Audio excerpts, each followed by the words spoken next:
আচ্ছা, I need to go to home, এই বাক্যটিতে কোনো ভুল আছে? আমার বাড়ি যাওয়া প্রয়োজন, I need to go to home, না কোনো ভুল তো নেই, তাই তো? আচ্ছা, আমি এমনটি ভাবতাম, I need to go to home, এই বাক্যটিতে কোনো ভুল নেই। আসলে এই বাক্যটিতে একটা ভুল আছে। অর্থাৎ এমন কিছু সেন্টেন্স আমরা সবসময় ব্যবহার করি যেই সেন্টেন্সগুলো আমরা জানি সঠিক, বাট এই সেন্টেন্সগুলো আসলে ভুল।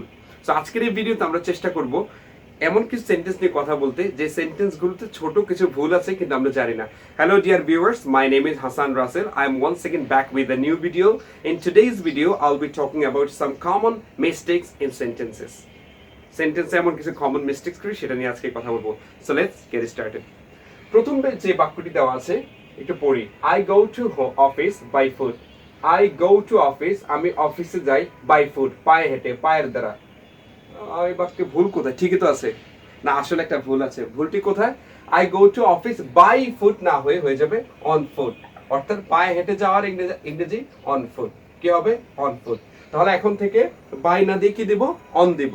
তাহলে আমি যদি বলি যে সে অফিসে পায়ে হেঁটে যায়, তাহলে he goes to office on foot, তাই তো? অন ফুট, ফুটের আগে অন দিব, বাই দেওয়া যাবে না।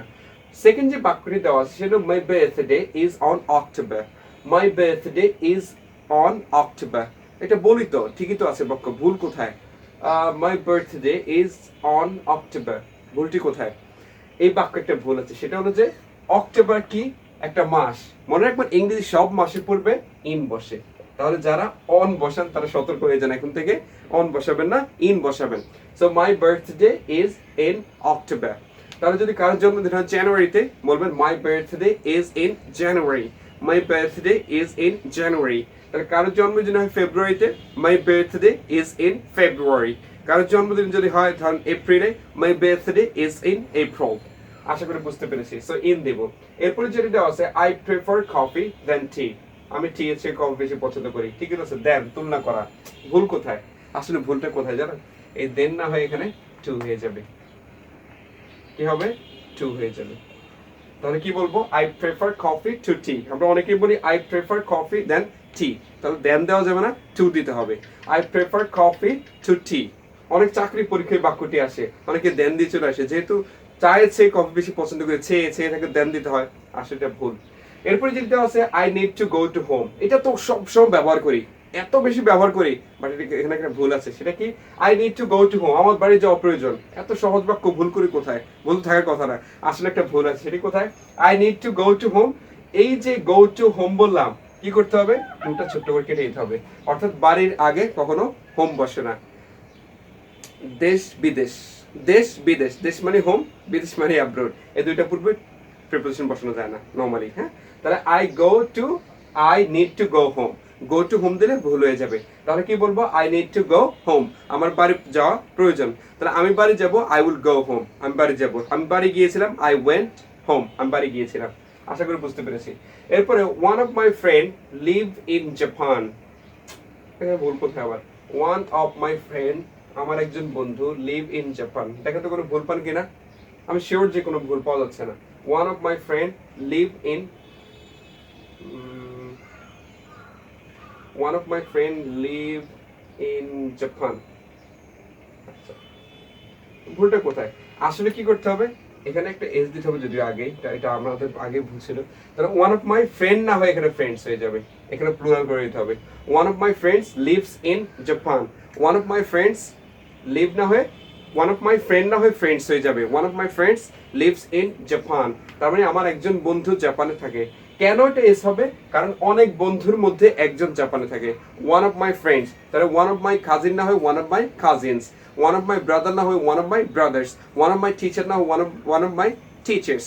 প্লুরাল করতে হবে। তাহলে one of my friends lives in Japan. One of my friends lives in Korea. One of my friends lives in Russia. One of my friends lives in America. আশা করি বুঝতে পেরেছি। So she is good in cooking, সে রান্না করায় দক্ষ। ভুল কোথায়? শি ইজ গুড, ভালো, ইন কুকিং, রান্না করে, ঠিকই তো আছে। ভুল কোথায়? দেখেন তো ভুল পান কিনা। অনেকে ধরতে পেরেছেন। আসলে গুডের পরে ইন না দিয়ে আমরা দেবো অ্যাট। গুড অ্যাট মানে দক্ষ, গুড অ্যাট। তাহলে she is good at cooking, সে রান্না করতে দক্ষ। She is good at cooking, সে রান্না করতে দক্ষ।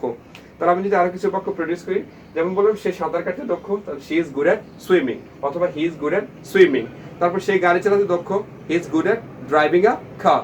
He is good at driving a car. He is good at driving a car. আশা করি বুঝতে পেরেছি। এরপরে আছে ইউর হেয়ারস আর বিউটিফুল, তোমার চুল সুন্দর। হেয়ারস অনেক চুল, এই জন্য এস হবে। আর বিউটিফুল সবই তো ঠিক আছে, প্লুরাল হলে আর হয়ে যায়, ভুল কোথায়? আসলে এখানে এস হবে না, আর হলে এখানে ইজ হবে। কেন? যেগুলো আনকাউন্টেবল সেগুলো সিঙ্গুলার ভার্ব বসাতে হয়। তাহলে ইওর হেয়ার ইজ বিউটিফুল, এখন থেকে হেয়ারস বসাবো না, আবার আরো বসাবো না, তাহলে কি লিখবো? Your hair is beautiful. Your hair is beautiful, তোমার চুল সুন্দর। এরপর I work in a bank, আমি একটি ব্যাংকে কাজ করি। এই বাক্যে তো ভুল থাকতেই পারে না, তাই তো ভাবছেন। I work in a bank, আমি একটা ব্যাংকে কাজ করি, ভুল হবে কেন? আসলে একটা ভুল আছে, কোথায়? ওয়ার্ক ইন, কি দিতে হবে? I work for a bank, আমি একটা ব্যাংকে কাজ করি। I work for a bank, I work for a bank. So আপনারা নিশ্চয়ই এখন ভাবছেন যে এই ভুলগুলো আপনারা করতেন। সো এখন থেকে আর এই ভুলগুলো করা যাবে না, এবং চেষ্টা করবেন প্র্যাকটিক্যাল এগুলো ব্যবহার করার জন্য, তাহলে ভুলগুলো আর হবে না। যদি আমরা অনেকে শুনেছি এই বাক্যগুলো, বাট তারপরে ভুলগুলো বারবার হয়, সো এখন থেকে ভুলগুলো করা যাবে না। আশা করি ভিডিওটা এনজয় করেছেন। যদি এনজয় করে থাকেন তবে অবশ্যই আমার চ্যানেলটি সাবস্ক্রাইব করবেন এবং শেয়ার করতে একদম ভুলবেন না। So that's all for today, see you soon, until then stay well, stay healthy, আল্লাহ হাফিজ।